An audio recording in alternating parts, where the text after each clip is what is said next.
Now that we have our wood all cut out and we're ready to move on to put the foam on, but before we go further, we want to tell you to don't forget to cut out your center. Right. So if your application is needing webbing, it's best to do the paddle bit first, cut out the center because the piece is still big, the 2x4 foot piece of plywood.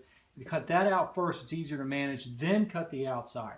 So I think that if you're trying to manage or handle this size, as you're cutting out the inside, it's not worth it. Because you can put weights when it's 2x4, you can put weights in different areas or whatever. I don't care if it's a stone, anything to, or get a friend, of course. I'm sure you've got plenty. Then hold one end of it as you cut this away, okay? Right. So that's one thing. That's one thing. Now, another thing is you don't want to forget to transfer your numbers because this one was for a specific seat. So this is seat number 4. So that has a specific chair, right? So you want to transfer it over. And make sure that you, because each of these seats are a little bit oblong. They're not going to be perfect They're not, from the factory. even from the factory. Right. So what you want to do, this is going to be my face up. So actually I put the 4 in the wrong spot. Let me put the 4 on this side because this is going to be facing down where I can identify where the dust cover is going to go. Yeah, right? So we're just duplicating it. Right. So you're going to line this up. This is the top. This is the top of this board. This is the top of that board. Line it up. Looks good. All right. And you got the number on the other side. That's it. So you're good to go. Now this particular one here has a beveled edge like this, which I do like, and the corners are a little bit beveled.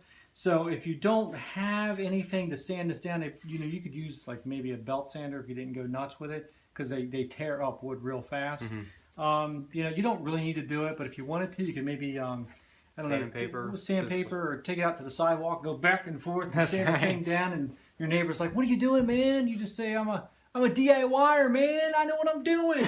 You're gonna get a lot of envy, but it's an option. But just skip it.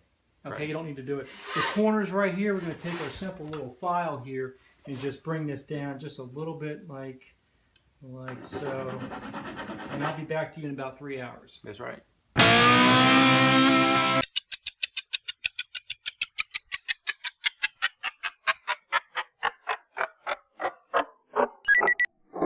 Okay, so we did file down the ends, and it's important to do that if you can, because the fabric will get cut or could get cut over time with a very sharp end. Okay, right. All right, but don't worry about it; it'll be fine.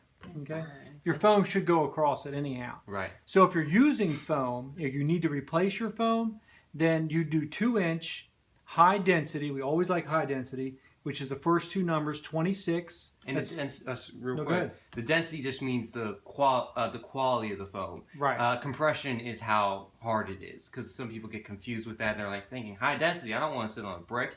You won't be. You're just going to be sitting on high quality foam. Right, exactly. So high density, the first 2 numbers, 26. That's we like. Some of it's out there is like 1.4. That's really kind of bad. All right, that stinks. So go higher, okay? Because you can tell 26 is pretty high compared to 14. And we'll also have a link of where you can buy that foam in the description below. Right. So the second number, 2, is your compression, as Grant was talking about. With 2 inches for a dining seat, do a high compression. So 45.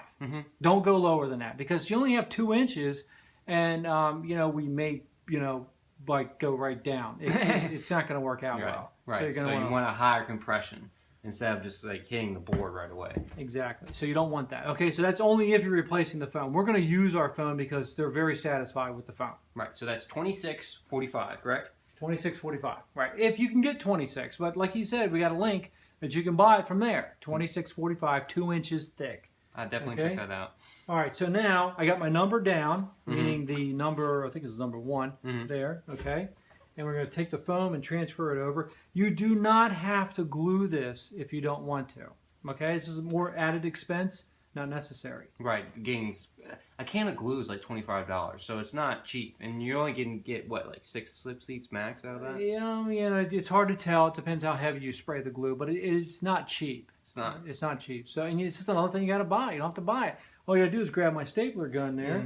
As the factory originally did, they stapled 1, 2, 1, 2, 1, 2 in the corners, and it stays there. I'm not going to use the same holes. And then they put a little added piece of cotton there, which is nice to get rid of that dimple. Okay, it goes right over top like that. So I'm making sure it's lined up. Okay, left to right, front to back. Okay, and I'm simply removing the cotton that they put there.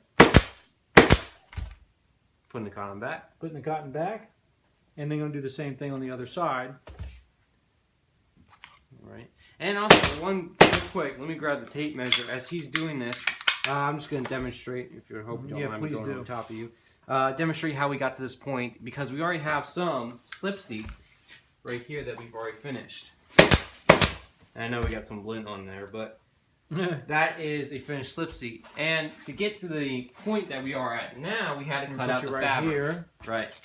So, to figure out how much fabric you're going to need, all you're going to need is a cloth tape measure. That's one thing we did forget in the tools, but it'll be fine. If you don't have a cloth tape measure, use a string. Right. Okay. If it's a metal, you can use a metal. It'll be fine.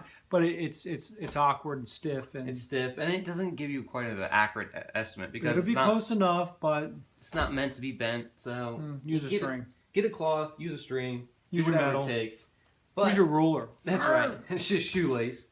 All right, and then go ahead and go around. That's about 22 right there. And you always want to go by your widest point. So for left to right, my widest point is closest to me. And the front is always the widest point. Well, usually. Right. So that's, again, 22. So you're going to take 22 and you're going to add 5 because you're going to need some pull allowance. Kind of like seam allowance, but you're going to need more of it. Yeah, exactly. Left to right.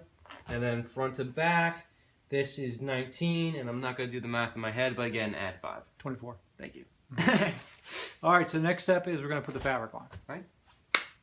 You want to see if we like it? Boogie.